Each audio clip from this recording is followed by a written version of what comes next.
에스라서 10장입니다. 1절부터 12절까지. 에스라 10장 1절부터 12절까지입니다.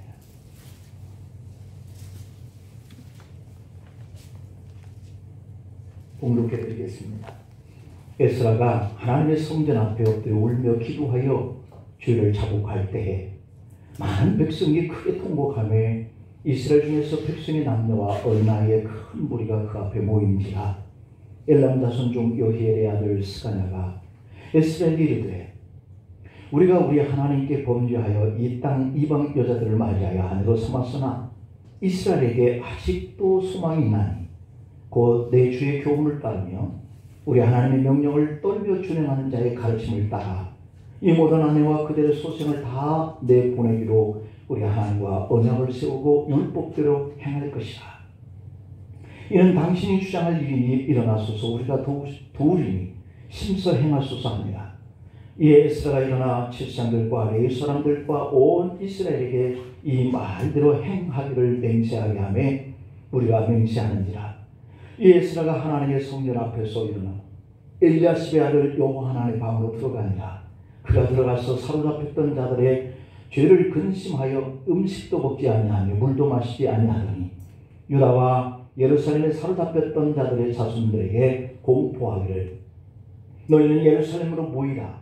누구든지 방백들과 장로들의 훈시를 따라 3일 내에 오지 아니하면 그의 재산을 정몰하고 사로잡혔던 자의 모임에서 쫓아내리라 하며 유다와 베냐민 모든 사람들이 3일 내에 예루살렘에 모이니 때는 9째 달 20일이라. 우리가 하나님의 성전 앞 광장에 앉아서 이 일과 큰 비 때문에 떨고 있더니 제사장 에스라가 일어나 그들에게 이르되 너희가 범죄하여 이방 여자를 아내로 삼아 이스라엘의 죄를 더하게 하였으니 이제 너희 조상들의 하나님 앞에서 죄를 자복하고 그의 뜻대로 행하여 그 지방 사람들과 이방 여인을 끊어버리라 하니 모든 회중이 큰 소리로 대답하여 이르되 당신의 말씀대로 우리가 마땅히 행할 것이니라. 아멘.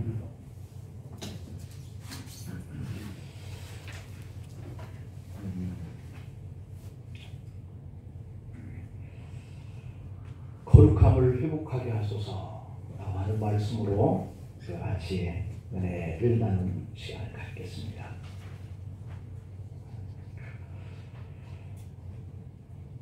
네, 오늘 말씀의 포인트는 오늘 3절 말씀, 4절 말씀 속에 있어요.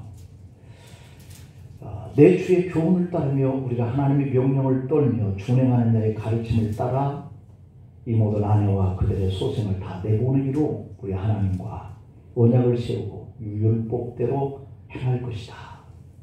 자신들의 잘못된 이방 여인을 아내로 삼고 살았던 것을 다 청산해 버리겠다 라고 하는 것이고, 앞으로는 주님의 교훈을 명령을 떨며 준행하는 가르침대로 행하겠다라고 하는 것이 이 말씀의 포인트예요. 그게 바로 거룩함이고, 그러한 거룩함의 모습으로 우리가 회복해 가게 해달라라고 하는 요청이 금년에 우리가 정한 주여 이제 회복하게 하소서라고 하는 주제입니다. 오늘은 이 금년에 우리에게 주신 이 하나님이 우리를 회복하게 해달라라고 하는 요청의 말씀을 오늘 우리가 돌아보면서 결심을 한번 해보고자 합니다. 에스라서는 바빌론 제국에 의해서 멸망했던 이 남왕국 유다의 백성을 다시 일으키신 이 하나님의 역사를 기록한 책이라고 볼 수 있는 것이 에스라서신입니다. 오늘 이 유튜브나 영상을 통해서 말씀을 듣는 우리 모두에게도 바로 이와 같은 회복의 역사가 일어나기를 간절히 소망합니다.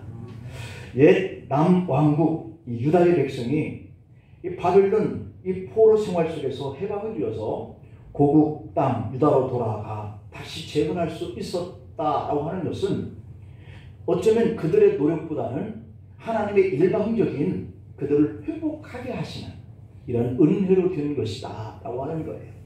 그래서 금년에도 우리가 회복하려고 하는 것을 통해서 회복되는 게 아니라 하나님이 회복하게 하시는 이런 역사가 2021년에는 이 나라 민족과 세계의 모든 그런 팬데믹 현상이나 또 우리 각자 삶에 그런 회복되어지는 이런 삶의 자리에 이런 하나님의 회복하게 하시는 은혜가 임하기를 간절히 축복합니다. 에스라서 7장 9절을 한번 돌아가 보면 이런 말씀이 있어요. 첫째 달 초하루에 바벨론에서 길을 떠났고 그리고 하나님의 선한 도우심에 손에 도우심을 입어 다섯째 달 초하루에 예루살렘에 이르니라 이렇게 되어 있잖아요. 하나님의 선한 손의 도우심으로 이들이 해방된 거예요. 아멘. 자신들이 노력해서 하려고 했으면 바벨론에서 70년 동안 고생했겠습니까? 우리가 일제강점기에서 36년 동안을 고통을 알았는데 우리의 힘이 있었으면 36년 동안을 지나겠습니까? 그러나 하나님은 이 바벨론 땅에 바사, 지금의 페르시아 나라가 점령을 해서 그 나라를 지배하면서 아닥사스다 왕의 마음을 감동해서 하나님의 백성들을 고국의 땅 유다로 돌려보내라 하는 이러한 그 자기가 부르심을 입었다 그래요. 나는 하나님의 종이다. 아닥사스다 왕이 그러거든요. 그러한 종의 마음을 돌이켜서 지배당하는 모든 그 백성들이 본국으로 돌아가게 하는 정책을 펴게 만든 거죠. 그래서 이 바벨론에서 70년의 고통을 앓고 있었던 이 백성들이 돌아가게 되었으니까 이건 자기들의 힘이 있어서 된 게 아니거든요. 그래서 하나님의 선한 손의 도우심으로 이들이 돌아오게 되었다. 이렇게 기록을 하고 있는 거죠. 에스라서 7장의 28절 말씀을 한번 보면 또 나로 왕과 그의 보좌관들 앞과 왕의 권세 있는 모든 방백의 앞에서 은혜를 얻게 하셨도다. 내 하나님 여호와의 손이 내 위에 있으므로 내가 힘을 얻어 이스라엘 중에 우두머리를 모아 나와 함께 올라오게 하였노라. 하나님이 하셨다는 거예요. 하나님의 손이 자기 위에서 있는 그 힘의 손이 그렇게 했다는 거죠. 그렇습니다. 우리가 살고 노력하고 힘쓰고 애쓰는 것으로 결과를 얻었다라고 한다면 여기에 가난한 사람이 있을 수가 없어요. 자기가 애쓰고 노력하고 수고한 대로 다 그것들이 되었으면 누가 가난한 자가 있고 부유한 자가 있겠어요. 그러나 위에 있는 손이 내 위에서 힘을 얻게 하여서 이렇게 이끌기 때문에 이런 거거든요. 그러한 믿음을 우리가 가지고 살기를 축복합니다. 하나님의 손이 에스라를 도와서 이 백성들을 70년의 그 고립을 끊어내고 귀환할 수 있게 하였다는 거예요. 이런 표현들은 에스라가 이 에스라 서신이 기록될 그 당시에 하나님의 은혜로 도심에 섭니다 라고 이렇게 그런 표현을 하고 있거든요.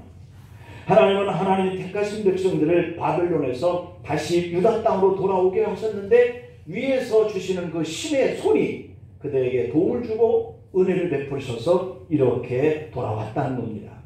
그래서 그들은 고국에 돌아와서 당연히 자신들의 거처를 마련하고 자신들이 먹거리를 위해서 먼저 수고했어야 했음에도 불구하고 그들은 먼저 예루살렘 성전을 건축하는 일에 집중합니다.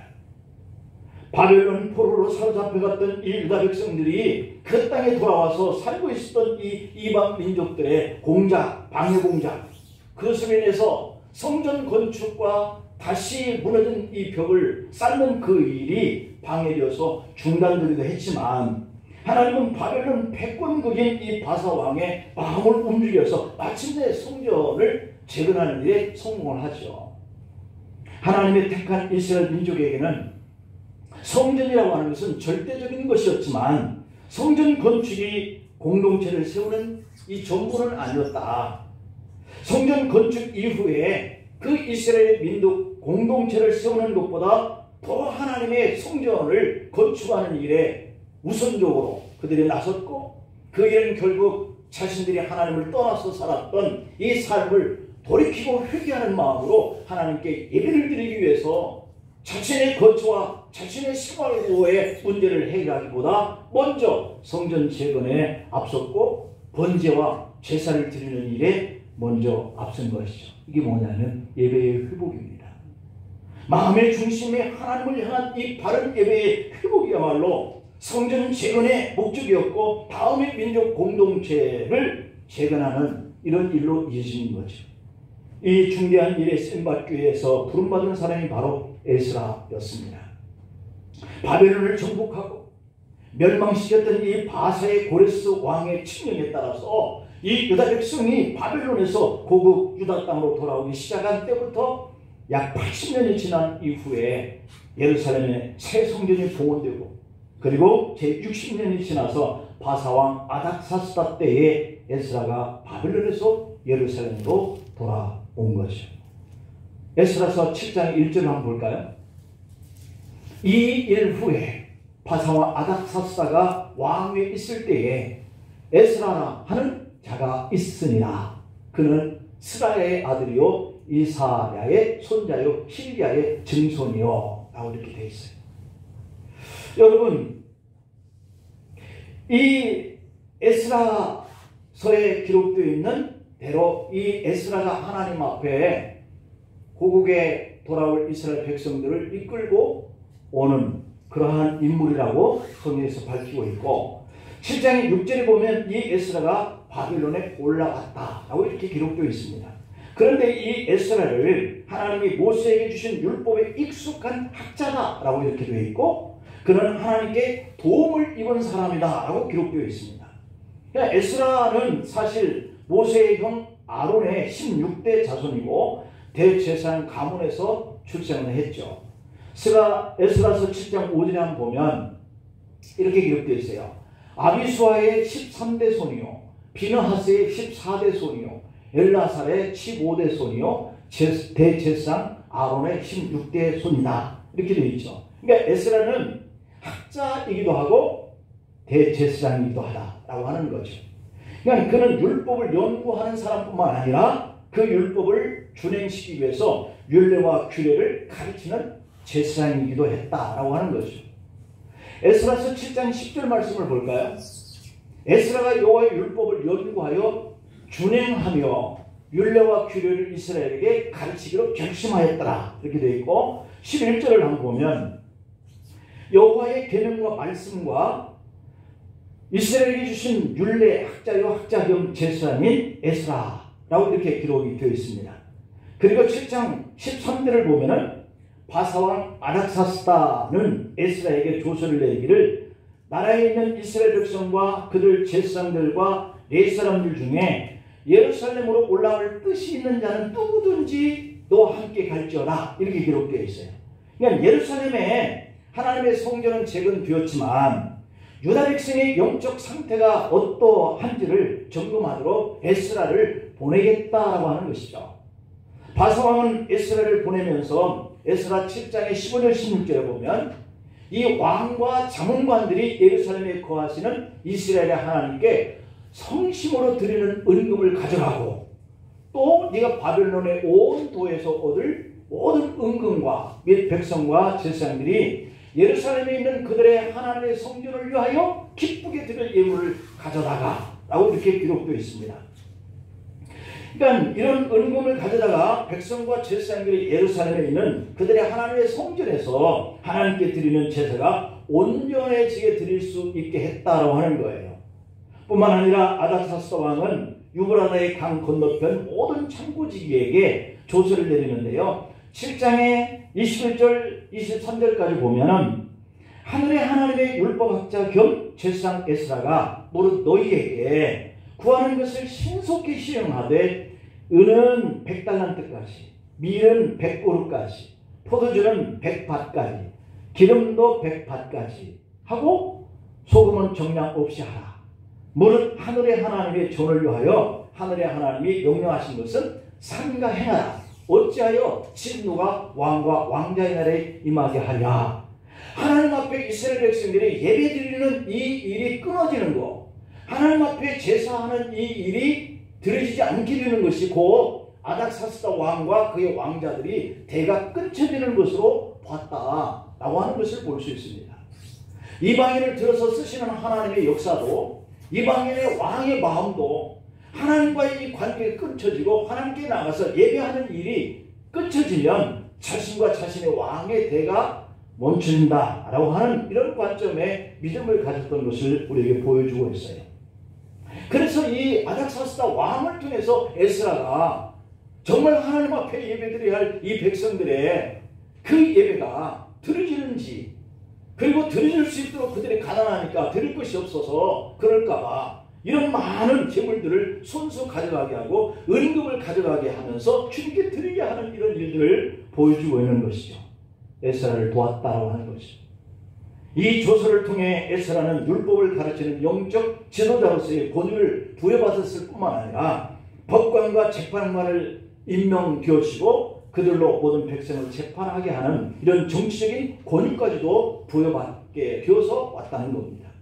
이것은 에스라로 하여금 예루살렘 성전에서 하나님께 드릴 예배와 제사가 온전하게 이루어질 수 있도록 힘을 실어주기 위한 하나님의 역사였는데요. 그 하나님의 역사가 아닥사스다의 마음을, 그리고 그가 에스라를 보내는 일로 이렇게 이루어졌다는 거예요. 이 조치는 바사왕 아닥사스다가 취한 것인 것 같이 보이지만 이 백성들을 70년 고리를 끌어내고 유다 땅으로 보내게 하시는 하나님의 역사가 뒤에서 아닥사스를 사용했다라고 하는 것이죠.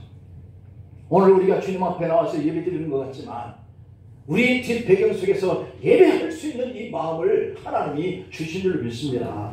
하나님은 예루살렘에 하나님께 예배드릴 성전을 재건하였을 뿐만 아니라 그 성전에서 유다 백성이 하나님께 드릴 그 예배를 온전히 회복을 위해서 유다 백성을 바벨론 폴에서 돌아오도록 바사 왕을 틀어서 하나님의 일을 이루시는 역사가 나타나는 거죠. 에스라는 이 사실을 깨닫고 에스라서 7장 27절 28절에서 이렇게 하나님께서 행하신 일을 찬송합니다. 이게 찬송의 대목이거든요. 우리 조상들의 하나님 여호와를 송축할지로다. 그가 왕의 마음에 예루살렘 여호와의 성전을 아름답게 할 뜻을 두시고 또 나로 왕과 그의 보좌관들과 왕의 권세 있는 모든 방법 앞에서 은혜를 얻게 하셨도다. 내 하나님 여호와의 손이 내 위에 있으므로 내가 힘을 얻어 이스라엘 중에 우두머리들을 모아 나와 함께 올라오게 하였노라. 이렇게 찬양해요. 에스라 8장에 이르러서 보면 에스라는 여러 이스라엘 족장들과 함께 백성들을 데리고 바벨론에서 예루살렘으로 올라왔는데요. 에스라서 8장 15절에 볼까요? 거기 보면 내가 무리를 아화와로 흐르는 강가에 모았다. 올라오기 위해서 백성들을 바사 왕의 지배하는 이 바벨론 땅에서 모았다는 거예요. 이게 거기서 3일 동안을 장막에 머물면서 예루살렘으로 돌아갈 이스라엘 백성들을 모았다는 거예요. 이 백성과 제사장들을 살펴보는데 그 중에 레위 자손들은 한 사람도 없었다라고 이렇게 기록되어 있습니다. 자, 이 땅에서 어느덧 70년을 살다 보니 그 땅에 사는 것이 몸에 배인 이 이스라엘 백성들이 고국 땅으로 돌아오는 그 일을 원치 않는 거예요. 근데 거기에는 제사장도 있고 이런 백성들도 있었는데 제사장들을 도와서 예배를 드려야 할 이 레위 백성들이 한 사람도 없었다라고 하는 거예요. 유다로 돌아가기를 희망하는 사람들을 3일 동안을 기다렸는데 막상 성전에서 제사를 돕기 위한 레위 자손들은 단 한 사람도 모이지 않았다. 그래서 에스라서 8장 16절 17절을 보면 모든 족장을 부르고 그 명철한 사람들을 불러서 지방으로 다 보내면서 하나님의 성전을 위해서 섬길 자를 데려오라. 이렇게 기록되어 있습니다. 그때 에스라서 8장 18절 20절에 보면 이때 하나님의 선한 도우심을 힘입어서 수십 명의 레위 자손들을 찾을 수 있었다라고 이렇게 기록되어 있는데요. 그렇게 우여곡절 끝에 그들은 예루살렘으로 돌아오는 거예요. 하나님의 성전에서 예배를 드리는 거예요. 여러분, 우리가 와서 예배드리는 것이 쉬운 일 같으죠. 많은 방해하는 일들이 있고요. 많은 예배에 이렇게 지장되는 이런 환경들이 있는 거예요. 그런데 우여곡절 끝에 3일을 기다리고 그 기다리는 중에 예배를 도우시는 레위 백성들을 찾아서 이렇게 돌아올 때까지의 그 많은 사연들이 있는 거예요. 그때 와서 하나님 앞에 예배를 드리는데 얼마나 감격적이겠습니까? 아닥사스다가 보낸 은금을 하나님께 바치고 수많은 소와 양과 이러한 재물들을 하나님께 바치면서 그들은 아마 감격과 감동에 의해서 눈물을 흘렸을 거예요. 예배는 이렇게 감격과 감동 있는 예배가 되어야지. 억지로 나오라가 아니라 내 스스로가 위에서부터 나를 붙들어 인도하시는 하나님의 손길에 의해서 이렇게 드려져야 하는 거죠. 여러분, 이렇게 드려진 그 제물들이 8장의 35절에 보면은요, 수송아지가 12마리고요, 순양이 46마리고요, 어린 양이 77마리고요, 그리고 순염소가 12마리예요. 모두 다 번제물로 드립니다. 태워서 향기로 하나님께 드리는 거죠. 이렇게 예루살렘 성전에서 감격스러운 제사를 드리는 에스라는 그러나 방백들의 보고를 통해서 이 이스라엘 백성들의 어두운 현실들을 듣게 됩니다. 우리가 감격적으로 하나님 앞에 예배를 드렸지만 우리에게 들려오는 그 환경의 소식들은 늘 답답하고 불안하고 두려운 소식들인 거죠. 여러분들이 오늘 여기 와서 앉아서 예배를 드리고 있지만 여러분들의 가정과 직장과 사업의 일들은 내 가슴을 아프게 하고 어떻게 하지? 근심되는 일들이 없는 게 아니라는 거죠. 에스라 9장 1절에 보면 이스라엘 백성과 그리고 제사장들과 레위 사람들이 온갖 이방 사람들에게 의해서 떠나지 아니하고 그들의 가증한 일을 같이 행한다. 어쩜 이럴 수 있을까? 하나님의 백성들이 이방에 사는 사람들의 그 가증한 일들을 그들이 하면서 그 일에서 떠나지 않는 거예요. 다시 말하면 하나님의 백성의 모습이 없는 것이죠. 에스라 9장 2절을 보면 그들의 딸을 맞이하여 아내와 며느리로 삼아 거룩한 자손이 그 지방 사람들과 서로 섞이게 하는데 방백들과 고관들이 이 죄에 더욱 으뜸이었다라고 그랬어요. 지도자들이 앞장서서 가증한 일에 휩쓸렸다는 것이죠. 하나님은 모세를 통해서 이러한 통혼의 금지를 했거든요. 출애굽기 34장 16절에 보면 내가 그들의 딸들을 네 아들들의 아내로 삼음으로 그들의 딸들이 그들의 신들을 음란하게 섬기며 네 아들들에게 그들의 신들을 음란하게 섬길까? 통혼하면 안 된다. 그것이 오늘 이 본문에도 문제가 돼요.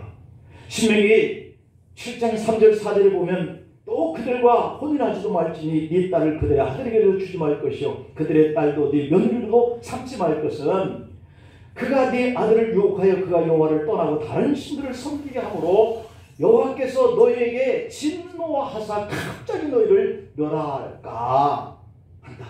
이렇게 얘기하고 경고하는 거죠. 자, 이 현실 앞에서 에스라서 9장 3절 말씀을 볼까요? 에스라는 기가 막혀서 속옷과 겉옷을 찢고 머리털과 수염을 뜯으면서 기가 막혀 앉았다 라고 되어 있습니다. 주저앉았어요. 어떻게 이럴 수가 있나. 아무리 겉으로 이렇게 보기에는 완벽한 제사와 번제물을 그렇게 드리고 우리가 이렇게 돌아올 수 있었던 것은 하나님의 은혜입니다. 감동해서 눈물을 흘리고 했어도 하나님의 백성으로서 거룩한 이 삶을 상실한 채 그렇게 드린 것이 소용이 없고 가증할 뿐이었구나. 그렇게 하고 주저앉는 거죠. 그래서 에스라 9장 5절 6절에서 보면 근심중에 무릎을 꿇고 나의 하나님 여호와를 향해서 손을 들고 하나님께 기도합니다.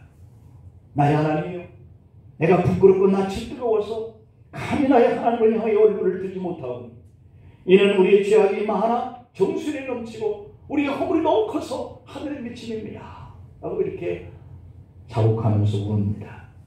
에스라서 9장 7절 이하를 보면 에스라는 하나님의 은혜를 배반하고 하나님의 명령에 불순종한 이 조상들의 때로부터 이스라엘 백성의 모든 죄를 돌이켜보면서 회개하고 하나님께 부르짖어요. 바로 그의 기도의 마지막 부분이 바로 에스라 9장 14절 15절입니다. 우리가 14절 15절을 없나요? 네. 거기에 보면 우리가 어찌 다시 주의 계명을 거역하고 이 가증한 백성들과 통혼하오리까? 그냥 주께서 어찌 우리를 멸하시고 남아 피할 자가 없도록 진노하시지 아니하리까? 이스라엘 하나님 여호와여 주는 의로우시니 우리가 남아 피한 것이 오늘날과 가사옵거늘 도리어 주께 범죄하였사오니 이로 말미암아 주 앞에 한 사람도 감히 서지 못하겠나이다 라고 되어 있습니다. 에스라가 하나님의 성전 앞에 엎드려 눈물을 흘리면서 기도하며 주를 자복할 때에 남녀노소 할 것 없이 많은 백성들이 함께 모여서 통곡하기 시작하는데요. 오늘 본문 바로 10장 1절입니다. 에스라가 성전 앞에서 울며 기도하면서 죄를 자복할 때 이스라엘 백성들이 같이 모여서 이런 말을 해요. 이스라엘 중에서 백성의 남녀와 어린아이의 큰 무리가 그 앞에 모인지라. 우리가 우리 하나님께 범죄하여 이 땅 이방 여자를 맞이하여 아내로 삼았으나 이스라엘에게는 아직 소망이 있나니, 이스라엘에게는 아직 소망이 있나니, 저와 여러분들에게는 아직도 소망이 있나니. 할렐루야. 아직도 생명의 연장되고 있잖아요. 아직도 오늘 하루를 또 열어주시잖아요. 그 소망이 있는 거죠. 그리고 그들은 계속해서 3절 4절에서 이렇게 말합니다. 곧 내 주의 교훈을 따르며 우리 하나님의 명령을 떨며 준행하는 자의 가르침을 따라서 이 모든 아내와 그들의 소생을 다 내보내기로 우리 하나님과 언약을 세우고 율법대로 행할 것이다. 이는 당신이 주장할 일이 아닙니까? 이렇게 하라, 이렇게 외치나 그 일은 에스라 당신이 해야 할 일이 아닙니까? 근데 그렇게 주저앉아서 울고 말씀 어떡합니까? 우리가 도우리니 힘써 행하소서 라고 이렇게 얘기해요. 얼마나 감사한지요. 이 코로나 시대에 여러분들이 함께 나와서 예배할 수 있는 사람이 있는 것, 예배하지 못하고 나약하여서 불안해서 두려워서 나오지 못하는 사람들이 있는가 하면 이렇게 와서 있으니 힘이 됩니다. 바로 그 말인 거예요. 우리가 낙심되어서 도저히 일어날 그러한 소망이 보이지 않아서 주저앉아서 탄식하고 울고 있을 때에 그러지 마세요. 그래도 하나님을 의지하고 소망을 가진 성도들이 있지 않아요. 일어나세요. 이렇게 말할 수 있는 사람이 있다는 것이 우리에게 얼마나 큰 힘이 돼요. 그래서 에스라는 일어납니다. 오늘 본문 5절을 한번 볼까요? 그러자 에스라가 일어나 칠상들과 레위 사람들과 온 이스라엘에게 그 말대로 행하기를 맹세하였고 우리가 다 맹세했다 하는지라 라고 되어 있습니다. 이에 에스라는 본문 6절로 7절을 보면 백성이 죄를 근심하며 물도 마시지 않고 금식한 후에 백성에게 3일 동안 예루살렘으로 모이기를 공포했습니다. 그리고 8절에 보면 누구든지 방백들과 장로들의 훈시를 따라 3일 내에 오지 아니하면 그의 재산을 다 정벌해버리겠다, 빼앗아버리겠다, 사로잡혔던 우리의 모임에서 그를 내쫓아버리겠다 이렇게 얘기합니다. 이스라엘 공동체에서 내모으겠다는 거죠. 그때 9절 보면은 9월 20날 모든 사람들이 3일 안에 예루살렘 하나님의 성전 광장에 다 모였다고 하는 거예요. 그런데 변수가 생깁니다. 그 변수라고 하는 것은 이 일과 큰 빚 때문에 떨고 있더니 이 일이라는 게 뭐예요? 이방 여인들을 아내를 취해서 살게 되었던 이런 일들과 그리고 모였는데 이 큰 빚 때문에 뭔가 할 수 없는 이런 안타까운 모습이죠. 그게 변수예요. 그래서 10절을 볼까요? 에스라가 일어나서 그들에게 말하기를 너희가 범죄하여 이방 여자를 아내로 삼아 이스라엘의 죄를 더하게 하였으니 라고 되어 있어요. 그러니 이제 너희 조상들의 하나님 앞에서 죄를 자복하고 그 뜻대로 행하여 그 지방 사람들과 이방 여인을 끊어버리라 라고 하는 겁니다. 이 말을 들은 무리들은 오늘 12절에 보면 이에 모든 회중이 큰 소리로 이렇게 대답합니다. 당신의 말씀대로 우리가 마땅히 행할 것입니다. 마땅히 행할 겁니다. 그리고 13절 14절에 보면 하지만 이 변수 백성들이 많이 모였고 그 모인 곳에 큰 비가 내리는 때니 능히 밖에 서 있을 수가 없다. 이제 온 회중을 위하여 우리의 방백들을 세우고 모든 성읍의 이방 여자에게 장가든 자는 다 기한에 각 고을의 장로들과 재판장과 함께 오게 하여서 이 일로 인한 우리 하나님의 진노가 우리에게서 떠나게 하소서라고 되어 있어요. 다시 말하면 지금은 사람이 너무 많이 모여 있고 그리고 너무 큰 비가 오니까 조사위원들을 구성을 하여서 이방 여인과 장가든 사람들의 정확한 수를 파악하기로 하고 일단은 헤어지게 해달라라고 하는 요청이죠. 15절 16절을 보면은 그래서 조사위원회 구성을 반대한 4명을 빼고는 모두가 다 그대로 하기로 했습니다. 모두가 다 그들을 돕더라. 따라서 에스라는 각 종족을 따라서 지명된 이 족장들 몇 사람을 선임하여서 조사위원회를 구성하고 꼭 석 달 만에 이방 여인을 아내로 맞이한 자의 일 조사하기를 마쳤다라고 했습니다.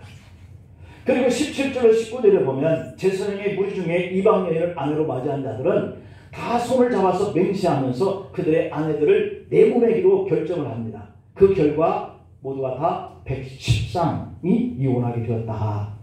다 내모니까 이혼하게 되는 거예요. 여러분 참 아픔이 있습니다. 우리 하나님이 기왕에 너희가 이방 여인을 아내로 맞이하고 자녀도 낳았는데 그냥 이제부터는 그렇게 하지 말아라 라고 하면 참 좋을 것 같은데 이걸 도려내라는 거예요. 왜요? 아까 우리가 신명기 7장에서 봤던 것처럼 그들이 가지고 온 그 힘이 나를 하나님께서 떠나게 할 수 있는 환경을 만드니까 지금도 그걸 잘라내야 된다는 거예요. 그래서 이미 맞이한 아내지만 이방 여인을 내보내야 되고 거기서 낳은 자식이지만 그도 함께 내쳐야 한다라고 하는 것이에요. 하나님을 우리가 거룩하게 잘 믿고 하나님이 기뻐하시는 그 믿음의 길을 갈 때에는요 때로는 우리의 것들을 도려내는 아픔이 필요하고 그런 결단이 필요하다는 거예요. 내가 나오고 싶지 않는 이런 아픔도 때로는 잘라내고 주님이 모여라 그러면 3일 내에 가서 모여야 돼요. 그 큰 비가 올 때 맞으면서 서 있어야 되고 이런 것들이 다 우리의 믿음을 향한 잘라내기의 아픔들이죠. 오늘 본문이 들려주는 이 에스라의 종교 개혁이라고 하는 이 이야기가 우리에게 깨우쳐주고 있는 교훈이 많습니다. 하나님의 뜻은 하나님께 바른 예배를 드리는 하나님의 백성으로 회복시켜 주시는 데에 아주 일이 중요하다. 그것을 위해서 하나님은 먼저 무너진 성전을 재건하는 문제예요. 그리고 백성들이 온전한 예물로 온전한 마음으로 하나님께 예배하면서 하나님께 드릴 수 있는 이 믿음이 회복되어야 된다는 것이죠. 하나님을 진정으로 예배하는 이 회복을 위해서 하나님의 택하신 백성들은 그 이방의 여인들을 잘라내는 그런 일로부터 회복되어야 된다. 교회 개혁과 하나님 나라의 회복은 전적으로 하나님의 행에 가시는 거예요. 그 일이 안 되면 이렇게 사랑하는 가족들을 이방인들이 와서 칼날로 쳐서 죽이게 하고 자신들이 거처하는 공간을 부스러뜨리고 불태우기도 하고 나라를 점령해서 포로로 끌려가 70년 동안 아프게 만들기도 하고 이게 이방인들에게 행한 것이 아니라 하나님의 백성들에게 한 일들이에요. 얼마나 아픔이 큰가요? 하나님의 역사에 우리가 쓰임받는 그 일에 준비된 이런 사람의 삶을 살아야 하는데 그렇게 살지 못하면 하나님이 대신 하게 하신다는 거예요. 내가 의지가 부족하고 결단이 부족한 이 일에 하나님은 징계와 또는 연단을 통해서 내가 바른 믿음의 길을 갈 수 있도록 왜냐하면 사랑하시니까 사랑하기 때문에 에스라 8장 15절에 보면 아와로 흐르는 강가에 모으고 거기서 3일 동안 장막에 머물며 백성과 제사장들을 살핀즉 그 중에 레위 자손이 한 사람도 없었다.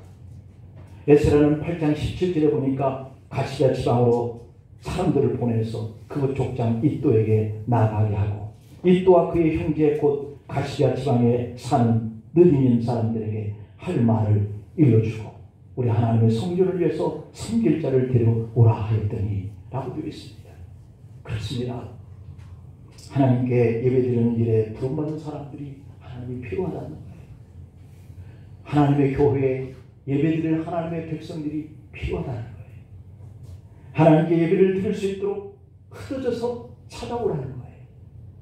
이렇게 해서 8장 18절에 보면 레위의 아들 말리의 자손과 세레비아와 그의 아들들과 그의 형제 18명과 에스라 8장 19절에 보면 하사바와 무라리 자손 20명을 데리고 오고 그리고 8장 20절을 보면 느리는 사람 중에 성전 일꾼 220명을 모았다라고 되어 있습니다. 하나님은 하나님의 교회를 섬길 자, 그리고 주를 위해서 이렇게 일할 부름을 받은 자, 지명받은 자들이 자기가 해야 할 그 일을 지켜서 거룩한 삶을 살면서 예배드리는 것을 기뻐합니다. 그냥 아무것도 하는 것이 아니라 우리가 마음과 헌신과 예물을 드리면서 예배에 모이는 것을 주님이 기뻐한다는 거죠. 오늘 우리에게 이런 믿음의 삶으로 회복되기를 요구하고 계세요. 하나님 이런 사람을 남기셔서 무너지는 이 땅의 교회를 다시 세우기를 원하세요. 이 땅에서 하나님을 거룩하게 구별하여서 교회에 예배드리는 것이 본질이다. 그것을 회복시켜서 사회 속에서 교회 본연의 거룩함을 흔들리지 않고 지켜서 행할 수 있는 사람들을 요구하고 계셔요. 금년에는 성전보다 더 중요한 것은 하나님을 바르게 예배하는 진정한 예배 생활들이 먼저 회복되기를 바라십니다. 그리고 두 번째로는 하나님을 예배하는 백성으로서 사회의 거룩한 삶으로 영향력을 나타낼 수 있는 이런 구별되고 부름을 받은 이런 모범해주는 사람들의 모습으로 회복되기를 원합니다. 이 일을 위해서 에스라와 백성들은 죄를 자복하며 통곡하잖아요. 먼저 9장 5절 6절에 보면 저녁 제사를 드릴 때에 에스라가 근심 중에 일어나서 속옷과 겉옷을 찢었다. 무릎을 꿇고 나의 하나님 여호와를 향하여서 손을 들고 말합니다. 나의 하나님, 내가 참 부끄럽습니다. 내가 낯이 뜨거워서 감히 하나님을 향해서 얼굴을 들지 못하겠습니다. 우리의 죄악이 너무 많아서 정수리까지 차고 넘쳐서 우리의 허물이 하늘까지 미쳤습니다. 라고 이렇게 회개했습니다. 여러분, 금년 우리의 신앙생활이 하나님이 인정하시고 세상 사람들이 인정하는 모습으로 자복할 수 있기를 바랍니다. 그리고 우리 예배가 세상 욕심을 충족시키는 그런 조건적 예배가 아니라 구원의 감동으로 드려지는 그런 예배의 회복으로 되어야 합니다. 이를 위해서 이스라엘 사람들처럼 세속에 물들어서는 안 돼요. 이방 여인들을 내보내는 즉 이 일은 자기를 부인하는 그런 생활이거든요. 십자가를 지고 가는 결단의 모습이거든요. 그리스도인들이 세상을 닮아서 거룩함을 상실하면 예배가 약화되고 우상 숭배가 승하게 됩니다. 예배가 약해지는 성전은 무용지물이 없어집니다. 무슨 건물로 교회도 바뀌릴지 몰라요. 교회가 성도가 모이지 않고 예배가 없으면 이 교회 건물들은 술집이 되어가고 식당이 되어갑니다. 유럽의 많은 교회 건물들이 무도장으로 변해서 박물관으로 바뀌고 술집이 되고 식당이 되어가는 이해는 그저 그들의만의 이야기는 아니에요. 바른 예배가 상실되어가는 우리의 현실의 모습이 지속되면 우리도 성전이 파괴가 진행될 거예요. 하나님의 백성이 포로되는 것과 같아요. 하나님께 버림받는 교회, 세상 사람들에게 버림받는 교회가 되면 교회 건물은 무너지고 성도들은 세상의 포로로 살아갑니다. 주여 이제 회복하게 하소서라고 하는 이 주제가 이루어지는 길은 우리에게 달려있어요. 하나님 영광이 되는 예배를 드리는 거죠.